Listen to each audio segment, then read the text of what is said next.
என்ன யோசிச்சுட்டு இருக்க? ஒண்ணும் இல்ல ரம்யா.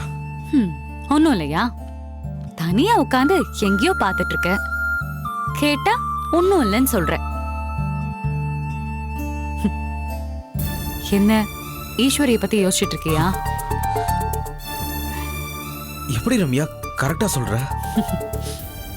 உன் கூட இத்தனை வருஷமா பழகி இருக்கேன். நீ எந்த நேரத்துல எதை பத்தி யோசிப்பன்னு கூடவா எனக்கு தெரியாது?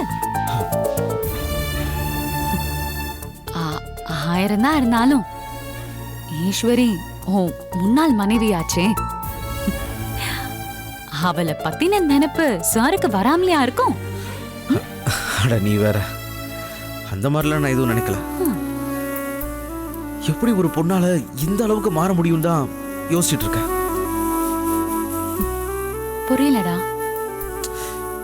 இன்னைக்கு அந்த ரிசார்ட் ஓனரா நடிச்சவனை பிடிச்சிட்டு போய் உண்மையை சொல்ல வச்சப்ப ஈஸ்வரி ரியாக்ட் பண்ண விதத்தை என்னால புரிஞ்சுக்கவே முடியல ரம்யா.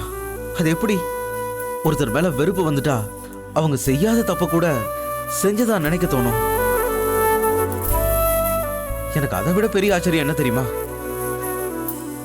இதே மாதிரிதான் நான் அந்த கொலை கேஸ்ல மாட்டிக்கிட்டு உன் முன்னாடி வந்து நின்னேன். ஆனா நீ ஒரு நிமிஷம் கூட நான் அதை செஞ்சிருப்பேனா இல்லையான்னு சந்தேகப்படாம அதுல இருந்து என்னை காப்பாத்துவேன்னு சொல்லி உன் வீட்டுக்கு கூட்டிட்டு போன. ஒரு பக்கம் நீ என்ன கண்மூடித்தனமா நம்புற, இன்னொரு பக்கம் ஈஸ்வரி என்ன கொஞ்சம் கூட நம்ப மாட்டேங்கிறா. ஆனா நான் உனக்கும் உண்மையாதான் இருந்தேன், அவளுக்கும் உண்மையாதான் இருந்தேன். அப்புறம் எப்படி இந்த வித்தியாசம்னு என்னால புரிஞ்சுக்கவே முடியல ரம்யா. அதுக்கான வித்தியாசம் என்னன்னு நான் சொல்லட்டுமா? என்ன?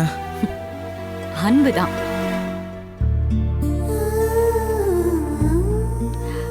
நீயும் நானும் பிரிஞ்சிருந்தாலும் என் மனசுல இன்னும் அந்த சரவணன் மேல இருந்து அதே அன்பு இருக்கதான் செய்யுது.